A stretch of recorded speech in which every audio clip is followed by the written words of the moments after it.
예. 자, 우리 말씀 보겠습니다. 말씀은 잠언이죠. 18장 20절 21절 말씀. 18장 20절 21절 말씀. 우리 함께 이 말씀 듣도록 하겠습니다. 사람은 입에서 나오는 열매로 말미암아 배부르게 되나니 곧 그의 입술에서 나는 것으로 말미암아 만족하게 되느니라. 죽고 사는 것이 혀의 힘에 달렸나니 혀를 쓰기 좋아하는 자는 혀의 열매를 먹으리라. 아멘. 예. 자, 언어에 대한 부분이죠. 우리가 이제 새로운 삶을 열어가는 데 있어서 정말 중요한 게 뭐냐면 말에 대한 겁니다. 말, 언어. 그렇죠. 보통 어떤 말을 쓰십니까? 보시면은 내가 주로 하는 말이 나와 있어요. 자, 보면 여는 질문에 한번 다 같이 읽어보겠습니다. 자, 시작. 말하는 대로 이루어진 일이 있다면 나눠봅시다. 한번 나눠보시는 거예요. 어떤 일이 있냐고 나눠보시는 거예요. 목원들이랑. 저 같은 경우도 저는 어렸을 때부터 아버지한테 혼이 나도 너 뭐 될래? 목사님이요. 저는 기억 안 나요. 근데 어머니 말 듣면 그래요. 저도 어렸을 때 정말로 어렴풋하게 기억났던 게 너 뭐 될래? 그러면 저는 항상 목사님이요 하려고 그랬어요. 많이 혼났어요. 우리 친가댁이 전통적인 그 유교 사상에 완전히 쩌들어 있었고 증조 할아버지 때 제가 독자거든요.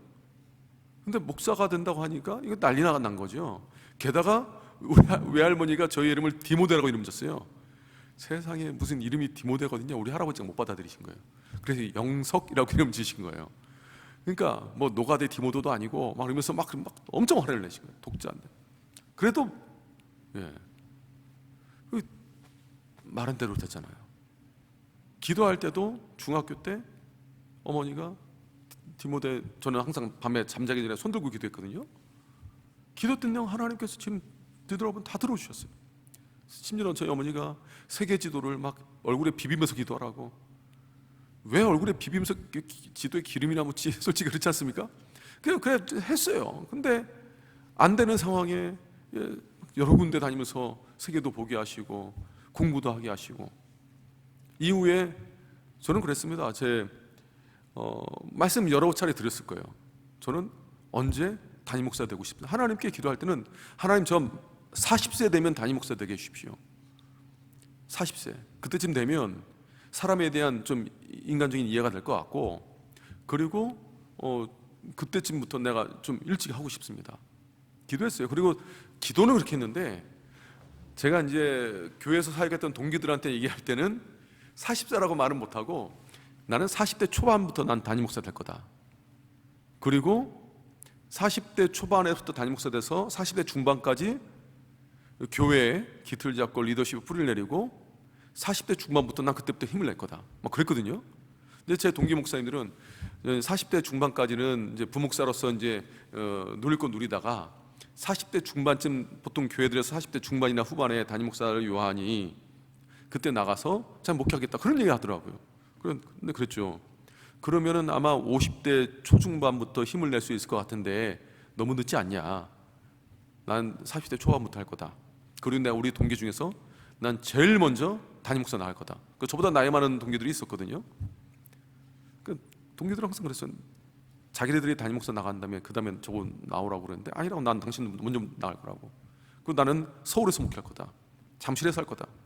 그때까지 수영로교회 부목사가 바로 잠실이나 서울로 담임 목사 온 케이스가 없었다 하더라고요. 제가 막 물어봤어요. 거기 오래 계신 분들 없었다 하더라고요. 뭐 다른 교회 갔다 오거나 아니면 그 경기도권에 있어도 없었다. 다들 안 된다고 했는데 말을 했어요. 선포했어요. 근데 그게 개인적인 욕심이 아니라 제 안에 믿음적인 선포가 나오더라고요. 근데 지금까지 다 그대로 되지 않았습니까? 지금도 선포를 해요. 지금도. 예전에 제가 하나님께 기도할 때 하나님 우리 교회에 새가족 250명 보내주십시오 라고 처음에 기도했어요. 근데 여러분 알다시피 2019년도에 마지막 새가족 등록자가 250번째였어요. 청년부에 등록한 사람들 말고 청년부 예배 때 포함했는지 잘 기억이 안 나는데 다른 교회는 보니까 주일학교 학생들까지 다 포함하던데 우리는 그냥 청장년만. 제가 그 다음에 500명 목표하지 않았습니까? 선포로? 그거 취소되지 않았습니다. 유예된 겁니다. 코로나19 끝나고 나면 하나님께서 이루실 거라 저는 확신을 해요. 그렇게 복음이 증거가 돼서 많은 사람들이, 그러니까 숫자가 중요하기보다는 그렇게 예수 믿는 사람들이 많아지게 돼서 정말로 하나님의 백성으로 일어날 것, 정말로 내가 이전에는 예수 믿지 않았는데 그래서 인생의 허무함을 느끼고 죽음에 대한 두려움을 느꼈는데, 아니 내가 복음을 들어서 내가 영혼이 변화가 됐다, 내가 교회를 사랑하게 됐다, 내가 잠실세례 교회를 통해서 하나님을 알게 됐다. 여러분 이게 얼마나 큰 은혜입니까? 저는 그거 지금도 선포합니다. 그 외에도 몇 가지 선포하는 게 있어요. 그러니까 지금까지 얘기했던 거, 선포했던 거 하나님께서 다 들어주셨어요. 저는 지금까지. 그러니까 선포하십시오. 선포하십시오. 선포하십시오. 저는 저희 가정에도 고백이 많아요. 아버지 사업이 갑자기 막 망해가지고 쫓겨나는 상황에도 손 붙들고 가족끼리 기도해서 하나님 우리에게 집을 달라고, 하나님께 또 인도하셨거든요. 가족의 고백도 있어요. 신앙 고백도 있어요. 그러니까 이거 그럼 한번 물어보십시오. 한번 물어보셔서 분명히 하나님 역사하십니다. 믿음으로, 우리가 내 야망이라든가 욕심이 아니고 하나님 주신 믿음으로. 어떤 거는 내가 말하고 싶어도 말이 안 나오는 게 있어요. 그건 제가 하나님께 기도해요. 하나님 이것이 주의 뜻이라면 믿음이 가게 해달라고. 믿음으로 선포하는 것은 탕답해 주셨어요. 한번 이렇게 나눠보시기 바라고요. 또 자녀를 향해서 믿음 선포 많이 하시고. 자, 오늘 본문 보면 말의 힘에 대해서 어떻게 이야기하고 있나, 그렇죠? 혀의 열매로 말미암아 어떻게 된다고 해요? 우리가 배부르게 된다, 그렇죠? 죽고 사는 것이 혀에 달렸다. 그러니까 우리가 혀의 열매가 얼마나 중요하냐, 죽고 사는 것이 얼마나 중요하냐, 이거 우리가 보셔야 돼요. 그래서 우리 인생은 우리가 믿음으로 무엇을 말하는가, 무엇을 선포하는가, 이게 정말 중요합니다. 왜 그렇습니까? 첫 번째는 누가 들으세요? 하나님 들으세요. 하나님께서 들으세요. 그리고 말씀에서 여러 차례 말씀하셨어요. 믿음의 언어를 하는 사람, 하나님께서 어떻게 역사하시는지 일례를 통해서, 오늘 잠언과 같은 이 말씀을 통해서 여러 차례 말씀하셨어요. 이외에도. 자, 성경 인물 볼까요? 제가 이제 몇 인물이 있는데 그 중에 대표적인 게 이제 우리가 많이 알고 있는 솔로몬. 어떻게 그 놀라운 지혜를 얻었습니까? 어떻게 그 부귀 영화를 다 누리게 됐습니까? 솔로몬이 잘났어요? 아니에요. 분명히 말씀에 기록되어 있잖아요. 하나님께서 주셨다고, 내가 너에게 주겠다고. 근데 그 많은 것을 우리가 어떻게 솔로몬이 누렸나요? 그 하나님께 대해서 하나님 마음에 꼭 맞는 말을 했기 때문이잖아요. 보면은 막 솔로몬, 많은 사람들이 솔로몬의 그 후반기는, 그 솔로몬이 이제 중반기부터 이제 별로 이제 신앙에 덕이 안 되니까 그런 부분에서는 본받을 게 안 되지만, 솔로몬의 이제 초기의 모습 보고 많은 분들이 이게 참 좋다 해서 뭐 피아노 학원도 솔로몬 학원, 지혜롭게 해서 뭐 한동안 수학 학원도 솔로몬 학원, 뭐 솔로몬 되게 많았잖아요.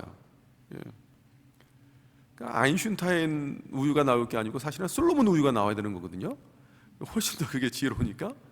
근데 뭐냐면 솔로몬도 하나님 마음에 꼭 맞는 말을 했어요. 그러니까 우리 자녀도 무슨 말을 하게 하는지. 예전에 그랬잖아요. 저희 아들이 저랑 윷놀이 하다가 인생 망했다라는 거 저한테 엄청 혼났어요. 야, 무슨 윷놀이 하다가 인생 네가 그때 9살인데 9살짜리가 무슨 인생이 망했다는 얘기를 하냐. 그러니까 나는 하는 것마다 다 안 돼요. 뭐 육가락 던지는 것마다 다 도 나오고 백도 나오고 개 나오고 잡히고요, 막 그런 얘기하는 거예요. 안 된다라는 거예요, 자기는. 그래서 제가, 야, 윷놀이는 그냥 윷놀이일 뿐이야. 혀에 권세가 있다면서 제가 그런 말 할 때마다 아주 다른 건 몰라도 막 혼내켜요. 다시 말하게 하고. 근데 보면서, 야, 지금은 저희 아들이 10살이지만 그때 9살 때 9살짜리가 인생 망했다는 소리가 나올 정도면은 우리 아들만의 얘기가 아닐 수도 있겠다 하는 생각이 드는 거죠. 많은 분들이 그런 마음 가지고 살아갈 때가 있지 않습니까? 뭐가 막히니까, 내가 능력의 한계를 느낀다, 뭐의 경험의 한계를 느낀다, 학력의 한계를 느낀다, 상황의 한계를 느낀다. 내 인생이 이거밖에 안 돼. 뭐 크게 기대도 안 되고. 그러지 말라는 거예요. 누가 우리를 주관하시는 인생인데, 누가 우리를 구원하셨고 누가 우리를 붙드시는데. 솔로몬도 그렇고 바울 같은 경우 심지어는 우리 구원도 마찬가지 아닙니까? 마음으로 믿어 의에 이르고 또 뭐라고 그래요? 입으로 신하여 구원에 이른다. 저는 이 말씀 정말 정기적으로 묵상을 하는데요, 이번에는 야, 하나님께서 나에게 듣고 싶은 고백이 있구나. 우리도 들어야 마음이 풀리는 것처럼 하나님께서도 나의 입술의 고백을 귀하게 여기시는데 듣고 싶으신 말이 있으시구나 라는 것을 제가 이제 보게 됐어요. 입으로 시인하여 구원에 이른다. 말 못하는 그 장애인은 어떡합니까? 어떻게든 몸으로든 뭐든 시인하면 돼요. 그 하나님께서 모르신 분 아니니까. 근데 중요한 건 뭐냐면 일반적으로 우리 입술에 무엇을 시인하느냐가 우리 구원에서부터 여러분 삶의 다양한 과정이 막 달리 있지 않습니까? 그러니까 입술의 고백이 너무 중요하다는 거예요. 자, 그러면 제가 이제 이 말씀을 묵상하면서요, 여러 가지가 있었는데 사실 세 가지로 좀 줄였습니다. 좀 외우기 쉽게. 우리의 인생을 바꿔줄 세 가지 언어. 우리 인생 가운데 정말 필요한 게 뭡니까? 믿음, 소망, 사랑이잖아요. 그렇죠? 인생에 소망이 있어야 돼요. 그리고 인생에 하나님 믿는 믿음이 있어야 돼요. 또 뭐 인간과의 관계에 신뢰도 있겠지만 또 사랑. 이게 있어야 우리 인생이 정말로 행복하고 복된 인생을 살아가잖아요. 그러면 우리 인생 가운데 믿음이 있고 소망이 있고 사랑이 있으면 어떤 상황에도 우리가 넘어지지 않고 기쁨을 누리며 살아갈 수 있는데, 그러면 내 입술은 그것을 따라가고 있는가, 아니면 그것을 내가 견인해 가고 있는가, 이거 보셔야 되잖아요. 그럼 나는 지금 어떤 말을 하냐? 손은영 집사님 보통 어떤 말을 하시나요? 네, 굳이 말씀 안 하셨대요. 음소거 하셨네. 예, 알겠습니다. 자, 그러니까 처음에는 믿음의 말 하는 거예요. 근데 제가 믿음의 말 하면 이게 너무 식상한 것 같아가지고 막 머리를 얼마나 굴렸는지 몰라요, 묵상하고. 그래서 처음에 믿음의 생명을 불어넣는 말 해서 이게 너무 유치한가? 그래서 제 아내한테 물어봤어요. 너무 유치하지 않냐? 그러니까 이상하지 않냐고 물어보니까 저희 아내는 또 그런 스타일 아니거든요. 그러니까 아내는 심플한 게 좋다는 거예요. 그냥 믿음의 말, 믿음을 세우는 말, 그게 또 와닿는 것 같다는데, 저는 그냥 제가 묵상한 대로 그냥 그렇게 했습니다. 믿음의 생명을 불어넣는 말. 뭐냐면 내 믿음이 누군가와 대화하면 막 쪼그라들 때가 있어요. 막 시험이 들어 막. 그럴 때 있잖아요, 그렇죠? 신앙생활에 회의가 될 때도 있고. 근데 반면에 누군가와 이야기를 하면 도전이 돼요. 그러니까 여러분, 간증을, 그래서 좋은 간증은 많이 들으셔야 돼요. 간증. 저는 이제 외부 강사, 우리 교회가 외부 강사가 많이 없습니다. 그렇죠? 예. 그러니까 외부 강사를 할 때는 보통 저는 이제 좋은 간증을 할 만한 분들을 사실 섭외를 많이 하려고 그래요. 그래서 말씀은 우리가 선포되는 걸 들으니까 삶에서 말씀 들었을 때 이렇게 정말 역사하시는구나, 들어야 되지 않습니까? 누군가와 대화를 하면 믿음이 막 이렇게 살아나는 것 같아요. 예. 뭐라고 쓰셨는지 내가 순간 못 봤는데. 살아나라 할렐루야 깨어나라. 예, 감사합니다, 선은영 집사님. 예. 하여튼 이런 믿음의 말, 누군가와 대화할 때 믿음의 말. 하나님께서 당신과 함께 하신다, 두려워하지 말라. 오늘 제가 뉴스를 보니까 직장인들이 느끼는 퇴직 연령대, 보통 사람들이 몇 살 때, 그러니까 실질적으로 퇴직하는 거하고 체감적으로 내가 이때쯤 퇴직할 것이다 라고 느끼는 게 다르대요. 근데 보통 사람들은 언제 퇴직한다고 느끼냐면 51살에, 그때 내 직급은 무엇일 것이냐? 부장. 난 부장다고 퇴직할 것 같습니다. 대기업은 49.5세. 사람은 그렇게 느낀다는 거예요. 그러니까 많이 위축된다는 거 아닙니까? 근데 저는 이제 우리 교회 집사님들에게 위에서도 기도합니다. 저한테 목사님 이번에 직장에서 대거 막 정리가 되는데 위에서 기도해요. 근데 그분 아직까지 잘 계세요. 예. 믿음으로 선포하라고 해요. 믿음으로. 예. 믿음으로 임원까지 달고 60대 중반 이상까지 딱 달겠다고. 예. 이지원 집사님이 그렇죠? 예. 그래서 믿음으로 하나님께서 당신 붙들어 주신다, 하나님께서 당신 인도하신다, 하나님께서 주님께 기뻐하심을 입는 삶을 살아가는 사람에게 하나님 함께 하신다. 우리 삶은 하나님께서 포기하지 않으셨다. 믿음을 선포하게 하는 거예요. 믿음으로. 신앙도 마찬가지입니다. 어떤 교회 가면 이래서 안 되고요, 저래서 안 되고요, 옛날에 해봤는데, 그런 교회들이 있어요. 제가 사역해 보니까 알아요. 그러니까 어떤 교회는 막 잘 짜여진 체계가 있는데, 얘기 들어보면 이거 해봤는데 안 됐다고, 저거 해봤는데 안 됐다고, 이것도 별 볼 일 없다고, 막 사역에 의욕이 꺾여요. 의욕이 막 안 된다고 그러면 하는데. 그런데 어떤 교회 가보니까 이 체계는 좀 덜 잡혔어요. 덩치는 큰데 체계는 덜 잡혔어. 그 처음에는 이 교회가 이렇게 덩치는 큰데 왜 이렇게 체계가 안 잡혔나? 그런데 보면은 믿음이 사람들이 말하는 것이 안 된다라는 게 없어요. 하나님께서 지금까지 다 역사하셨다. 우리가 불가능하다고 느꼈던 것 기도하니까 하나님 역사하셨고, 기도하는 속기를 통해 역사하셨고, 이게 그 교회의 역사가 됐어요. 역사라는 것은 그 교회의 역사를 통해서 이것이 하나의 살아있는 가르침이 되는 겁니다. 그리고 그게 하나의 문화가 된 거예요. 그러다 보니까 그 문화를 경험한 그 교회에 마치 기념비와 같이 생겨진 그 역사가 있는 교회는요, 뭐가 잘 준비되지 않아도 하나님 역사하신다고 믿음을 가지고 선포하고 나가더라고. 그런데 놀라운 거는 그게 돼요. 또 그게 그걸 보면서 목회자로도 많은 생각합니다. 일례를 보면, 예를 들면 오른교회 지금 다니엘 세례 기도회 하잖아요. 그렇죠? 이제 우리 교회는 안 하죠. 이제 안 하는, 제가 이제 김은홍 목사님 자꾸 이제 하자고 하는데 제가 지금 안 하는 게 제가 오른교회 출신이라서 안 하는 거예요. 솔직히 우리 성도님도 오해할까 봐. 그런데 처음에 오른교회 안에서는 그게 너무 분위기가 좋은 거예요. 막 9시에 집회 시작인데 성도들이 오후 2시부터 나와서 줄 서서 있어요. 그러니까 도시락 싸와서 거기서 막 먹고 막, 그러니까 그 분위기가 얼마나 대단합니까?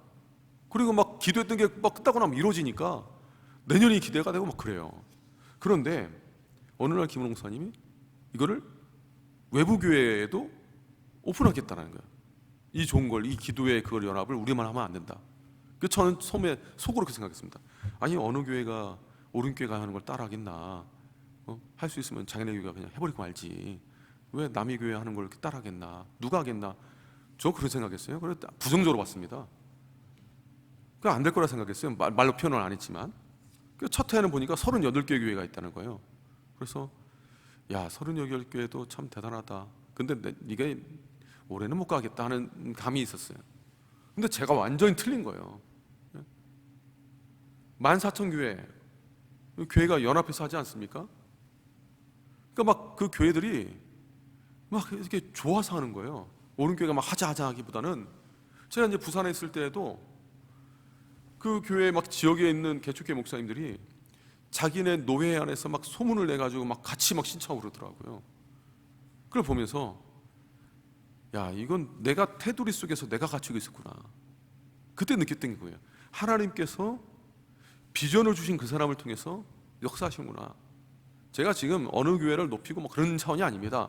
우리 교회를 바라고, 저는 다른 교회는 전혀 관심이 없어요. 저의 100%의 관심은 우리 교회. 그래서 우리 교회를 통해서 하나님 어떻게 역사하실지, 하나님께서 역사하신 것이 우리의 그 삶의 교훈이 되면 우리 자녀들은 믿음이 어떻게 변화가 되겠습니까?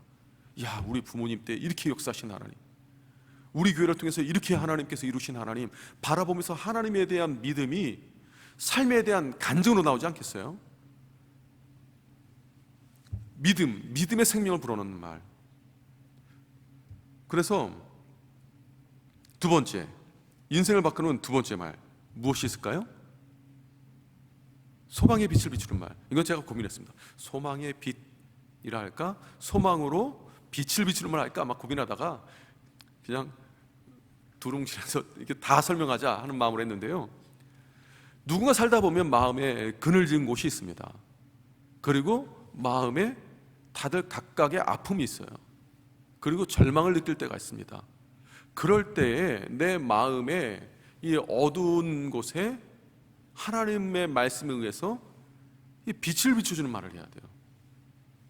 그래서 제가 말씀드리지 않았습니까? 그때 예를 든 게 이스라엘 백성이 가나안 땅에 정탐꾼 보고 보면은 불신앙적으로 믿음을 쪼그라들게 하는 사람도 있었고, 예, 빛을 비추는 말을 했는데 결국 빛을 비춰줬던 말을 했던 사람들만 가라앉게 들어갔죠.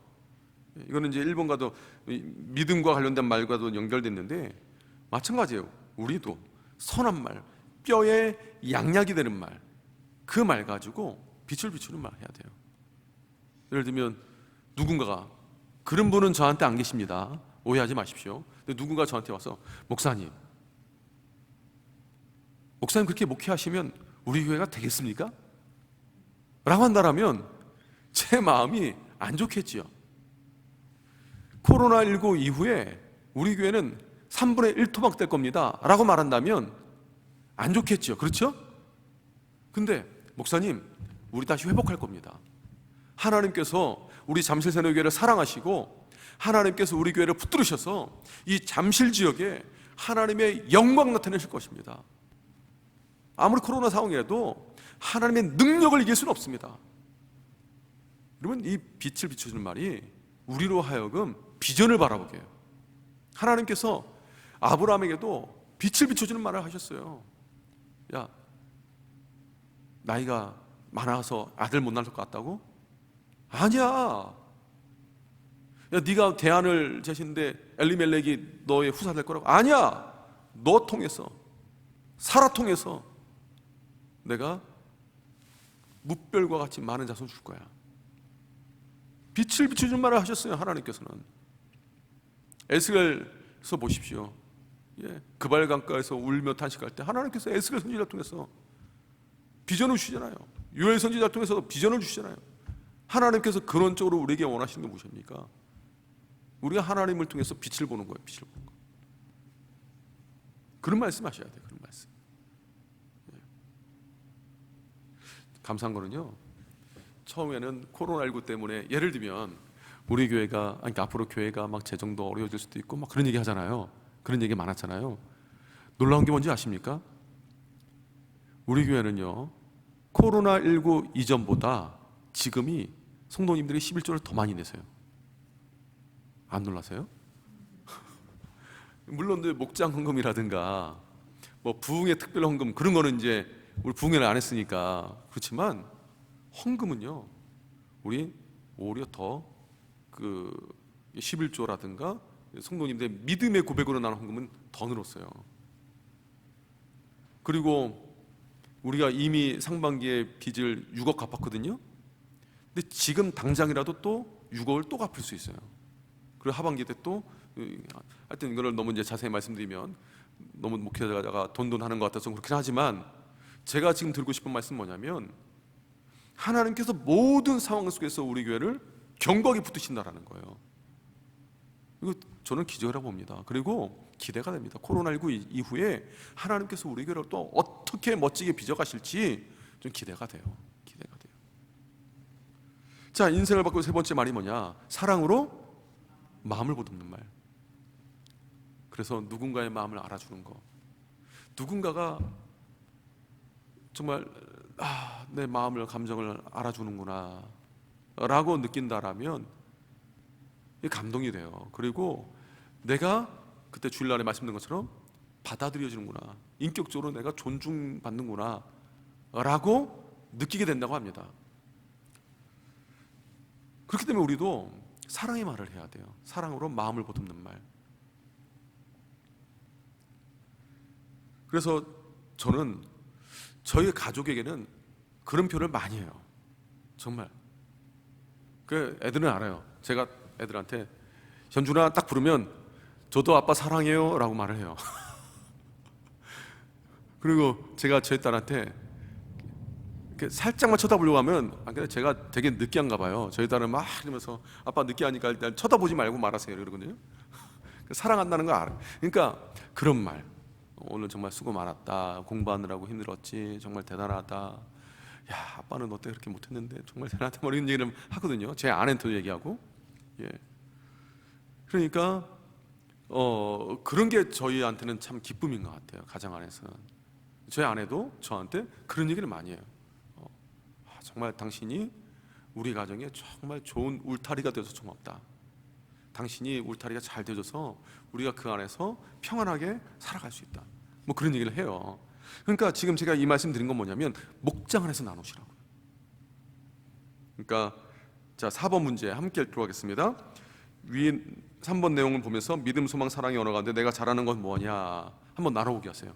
어떤 말 하냐고. 그래서 구체적으로 나누게 하십시오. 어떤 말. 그래서 서로가 언어는 익혀야 돼요. 배우기도 하고. 자, 한번 5번 문제 함께 읽겠습니다. 모건들 서로를 위해 가정에서 부부나 자녀, 부모님 중 선택할 믿음, 소망, 사랑의 말을 각각 기록해 본 후에 모건들을 위한 글은 서로 나눠주시고 가정에서의 글은 각 가정에서 실천해 보십시오. 모건들을 위해서 믿음의 말, 사랑의 한번 구체적으로 얘기하세요. 구체적으로. 가정에서도 마찬가지입니다. 사랑의 말 하겠습니다. 안 돼요. 어떻게? 그 억양이라든가 구체 쓰는 단어라든가 자세히. 제가 사실 원래는 설교 때 감정 단어들에 대해서도 좀 연구를 하려고 했어요. 우리의 감정 단어들이 있거든요. 예를 들면 기쁘다, 즐겁다, 유쾌하다, 짜릿하다, 행복하다, 사랑하다, 뭐 이런 단어가 있고 반대로 짜증나다, 불쾌하다, 뭐 그런 단어들이 있거든요. 뭐 암울하다. 여러분 단어만 들어도 마음이 달라지잖아요. 그죠? 그러니까 감정 단어, 여러분 인터넷 쳐보시면 감정 언어들이 있습니다. 보셔서 긍정적 감정 언어를 사용해서 많이 말씀해 보세요. 제가 그거는 시간이 너무 좁아서 말씀 못 드렸는데 이게 팁을 드린 겁니다. 목장할 때 그 인터넷에서 감정 단어들 하면 나와요. 보셔서 그런 단어를 활용해서 이야기를 한번 문구를 만들어 보십시오. 그래서 구체적으로 악센트까지 해가지고 하시면 나누면 좋을 것 같아요. 자, 시간 많이 지났거든요. 제가 늦게 끝나 죄송하고 기도하고 마치겠습니다. 하나님 아버지 감사합니다. 우리의 인생을 바꾸는 언어의 힘 오늘 말씀을 통해 나눴습니다. 우리의 말의 변화를 통해서 인생이 변화되는 은혜가 있게 하여 주시옵소서. 목장마다 살아나게 하여 주시옵소서. 감사드리오며 예수님의 이름으로 기도합니다. 아멘. 감사합니다.